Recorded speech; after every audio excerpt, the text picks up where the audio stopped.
చెప్పినట్లుగా ஆத்துமா திருப்தியாகும். నా ప్రాణము తృప్తి పొందుచున్నది. హల్లెలూయా. హల్లెలూయా. ஆத்துமா திருப்தியாகும். నా ప్రాణము తృప్తి పొందుచున్నది. எப்ப அந்த திருப்தி வரும்னா ఎప్పుడు అలా తృప్తి தேவ పొందుతుందంటే சமூகத்துல దేవుని సన్నిధానంలో. யார் திருப்தி அடைவாங்கன்னா ఎవరు తృప్తి పొందగలరంటే தேவ சமூகத்தை தேடுறவங்க மட்டும்தான். దేవుని సన్నిధిలో వచ్చి వెతికే వారికి. தேவனை தேடாதவர்கள் வாழ்க்கையில திருப்தி கிடையாது. దేవుని వెతకని వారికి వారి జీవితంలో తృప్తి ఉండదు. கோடி ஆஸ்தி இருக்கலாம், కోట్ల కొలది ఆస్తి ఉండొచ్చు, பணம் இருக்கலாம், డబ్బు ఉండొచ్చు, நகை இருக்கலாம், నగలు ఉండొచ్చు, பில்டிங் மேல பில்டிங் இருக்கலாம், బిల్డింగ్ పైన బిల్డింగ్ ఉండొచ్చు, கார் బంగ్లా இருக்கலாம். కార్లు బంగ్లాలు ఉండొచ్చు. எல்லா இருக்கிறவங்கள நீங்க கேட்டு பாருங்க, అన్ని ఉన్న వారిని మీరు అడగండి, அவங்க வாழ்க்கையில திருப்தியே கிடையாது. వారి జీవితంలో వాళ్ళకి తృప్తి అనేది ఉండదు. హల్లెలూయా. హల్లెలూయా. இப்ப நான் ஆண்டவர் உண்மையாய் தேடுவேன்னா నేను దేవుని యథార్థంగా వెతికినట్టు ஒண்ணுமே இல்லைன்னா நான் திருப்தியா இருப்பேன். నేను ఏమీ లేకున్నా కూడా నేను తృప్తి కలిగి ఉంటాను. హల్లెలూయా. హల్లెలూయా. நான் திருப்தியா இருக்கேன்னு சொல்ல யாருமே சொல்ல முடியாது உலகத்துல.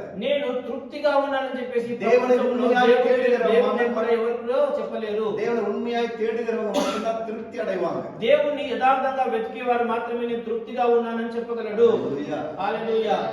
హల్లెలూయా. காலவேளையில ఈ ఉదయ కాల సమయంలో தேவனை தேடுவோமானா దేవుని మనం వెతికిన యెడల தேவனுடைய வாழ்க்கையில ஒரு திருப்தியான வாழ்க்கை கொடுப்பார். దేవుడు మన జీవితంలో ఒక తృప్తికరమైన జీవితాన్ని సంపూర్ణమైన ఇస్తాడు. வாழ்க்கை, ఒక సంపూర్ణమైన జీవితం, సంపూర్ణమైన ఆశీర్వాదం, ఒక సంపూర్ణమైన ఆశీర్వాదము, సంపూర్ణమైన సుఖం, సంపూర్ణమైన స్వస్థత, పూర్ణ బలం, పూర్తి బలము, పూర్ణ సుఖం, పూర్ణ స్వస్థత, పూర్ణ ఆశీర్వాదం, పూర్ణ ఆశీర్వాదము, పూర్ణ నన్மைகள் పరిపూర్ణమైన வாழ்க்கையில் பெருகும்.